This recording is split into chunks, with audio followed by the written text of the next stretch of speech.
Hello friends, अब तक हमने देखा कि हम कस्टमर कैसे बनाएंगे, लीड्स कैसे बनाएंगे टेक्नोमेट सीआरएम के अंदर, उस लीड्स को कैसे हम फॉलो अप करेंगे, कैसे उसमें कम्युनिकेशन करेंगे और कैसे उसको सेल्स तक लेके जाएंगे। अभी जो हम नेक्स्ट पार्ट देखने जा रहे हैं कि हम उस लीड अभी जो हमने जो सेल्स की एक्टिविटीज सभी की उसका एनालिसिस कैसे करेंगे, जो हमारा मैनेजर के लिए, हमारे लिए और हमारे ओनर के लिए ये इंपॉर्टेंट चीज़ रहती है एनालिसिस पार्ट, क्योंकि उसी के बेसिस पे हमको कुछ डेटा मिलेगा। उस डेटा एनालिसिस के बेस पे हम अपने सेल्स प्रोसेस को, जहाँ पे भी हम कुछ अगर गलती कर रहे हैं तो हमको पता चलेगा और उसको इम्प्रूव कर सकते हैं और हम उस अपने सेल्स को बढ़ा सकते हैं फ्रॉम द सेम रिसोर्सेज। उसके लिए हम चाहते हैं सीआरएम के अंदर, यहाँ पे हमारे पास सीआरएम का डैशबोर्ड है। यहाँ पे आपको आपका सभी रिपोर्ट्स मिलेंगे। ये रिपोर्ट्स हमारे स्टैंडर्ड्स रिपोर्ट्स है। ये इतने ही रिपोर्ट्स नहीं है, इसके अलावा भी अगर आपको कुछ रिपोर्ट्स क्रिएट करने हो तो आप यहाँ से ऐड में जाके अपने नए रिपोर्ट्स बना सकते हो, जैसे भी आपको रिपोर्ट्स चाहिए आपके बिजनेस के अंदर। ठीक है, और यहाँ पे आप अपना डेट का भी टाइम सिलेक्ट कर सकते हैं। भाई ये जो आप रिपोर्ट देखने जा रहे हो वो रिपोर्ट आप कौन से पीरियड के लिए देखना चाहते हो, सभी अब तक क्या सभी रिपोर्ट आप देखना चाहते हो, या सिर्फ आज के लिए, या इस मंथ के लिए, इस वीक के लिए, इस क्वार्टर के लिए, या कुछ कस्टम भी अगर फिल्टर रहता है तो वहाँ से आप यहाँ पे start date and end date select करके आप इसको इस रिपोर्ट को एनालाइज कर सकते हो। राइट, अभी हम रिपोर्ट को समझते हैं क्या क्या रिपोर्ट्स आते हैं।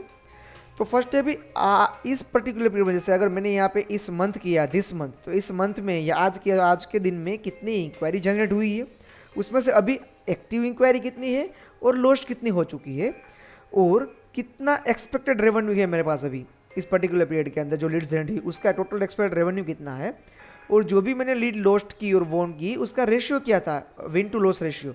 जैसे 3 वोन हुई उसके सामने 5 मेरी लोस्ट हो गई है।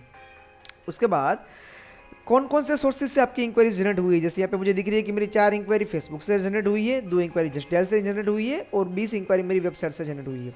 वैसे ही जो मेरी इंक्वायरी लॉस्ट हुई वो कौन कौन से रीजन से हुई, कौन कौन से सोर्स से हुई है, तो फेसबुक से 1 इंक्वायरी लॉस्ट हुई है, वेबसाइट से जो इंक्वायरी जनरेट हुई उसमें से 4 इंक्वायरी लॉस्ट हुई है। तो ये मुझे पता चलेगा। अभी जो इंक्वायरी मेरे पास पड़ी है वो कौन कौन से स्टेज में है, और तो मुझे पता चलेगा कि भाई अभी कोटेशन सेंड स्टेज में 3 में मैंने कोटेशन ऑलरेडी सेंड कर दिया है, 5 को मैंने क्वालिफाई की है और 4 मेरे न्यू स्टेज में है। वैसे ही वो कौन कौन से पर्सन के पास पड़ी है, तो एडमिन के पास अभी 6 पड़ी है और मार्क एडमिन के पास 6 पड़ी है। ये वैसे ही person wise and stage wise report की, एडमिन के पास जो भी इंक्वायरी है वो कौन कौन से स्टेज में है, ये यहाँ पे जो इंक्वायरी है वो कौन कौन से स्टेज में है, उसमें से अभी पर्सन वाइज अभी कौन से पर्सन ने कितनी एक्टिविटीज़ की है। ये भी बहुत इंपॉर्टेंट रिपोर्ट है हमारे लिए कि कौन सा पर्सन क्या क्या एक्टिविटीज़ कर रहा है इस पर्टिकुलर पीरियड के अंदर, आज के दिन में उसने क्या क्या एक्टिविटीज़ की है। यहाँ पे मुझे दिख रहा है कि जैसे ये मार्क एडमिन है तो मार्क एडमिन ने 2 व्हाट्सएप किए हैं, 8 कॉल किए हैं और 2 मीटिंग्स की है। राइट, इसी तरह से कितनी ऐसी लीड है जिसमें कोई एक्टिविटी प्लान ही नहीं, ये भी हमारे लिए बहुत इंपॉर्टेंट है, क्योंकि जब तक वो क्लोज नहीं होती है उसमें कुछ ना कुछ एक्टिविटीज़ प्लान होनी चाहिए, तभी मुझे पता चलेगा कि ये भी मेरे फॉलोअप में है। अगर मैं कुछ एक्टिविटी प्लान नहीं करूँ इसमें इट मीन्स कि मैंने उसमें फॉलोअप बंद कर दिया है। तो ये उसका रिपोर्ट है कि मार्क एडमिन के अंदर 10 ऐसी लीड है जिसमें उसने कुछ एक्टिविटी प्लान ही नहीं की है। राइट, वैसे ही ये पर्सन वाइज सेल्स हो गया कि कौन सा पर्सन ने मुझे कितना सेल्स दिया है, तो मार्क एडमिन ने मुझे दिया है इतना सेल्स और इस एडमिन ने मुझे दिया है ये, इसमें परसेंटेज भी आएगा और उस पर रेवेन्यू भी आती है। राइट, जैसे यहाँ पे 49,200 रुपीज़ का सेल्स है। वैसे ही कौन कौन से रीजन से मेरी कितनी इंक्वायरीज लॉस्ट हुई है, तो यहाँ पे मुझे दिख रहा है कि भाई 2 एक्सपेंसिव रीजन से एडमिन ने 2 इंक्वायरी लॉस्ट की है। वैसे ही इस पर्सन ने 2 एक्सपेंसिव की वजह से 5 इंक्वायरी लॉस्ट की है और 2 इंक्वायरी नॉट इनफ स्टॉक की वजह से लॉस्ट की है। तो ये भी रिपोर्ट हमारे लिए बहुत इंपॉर्टेंट है। और ये है कि भाई कितनी इंक्वायरी हमने असाइन की है उस पर्टिकुलर सेल्स पर्सन को इस पर्टिकुलर टाइम पीरियड के अंदर। तो यहाँ पे पता चलता है कि भाई इस पर्टिकुलर डेट को मार्क एडमिन को हमने 14 इंक्वायरी असाइन की है और 13 इंक्वायरी हम टेक्नोमेट बोर्ड को और 21 इंक्वायरी हमने एडमिन को असाइन की है। तो इस तरह से आपको ये भी पता चलेगा कितनी इंक्वायरी हमने असाइन की।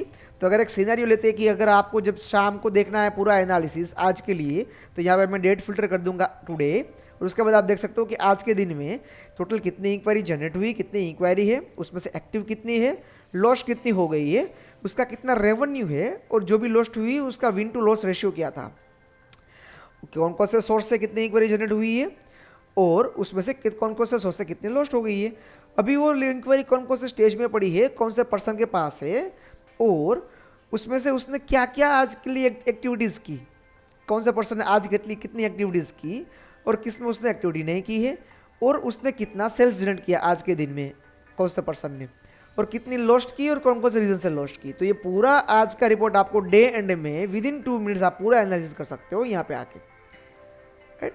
तो ये हो गया एनालिसिस पार्ट। आपको जैसे मैंने बताया नया भी क्रिएट करना है तो आपको यहाँ से नया क्रिएट कर सकते हो। So this is not the end, this is just a beginning, right. Okay, thank you very much, have a good day, bye bye.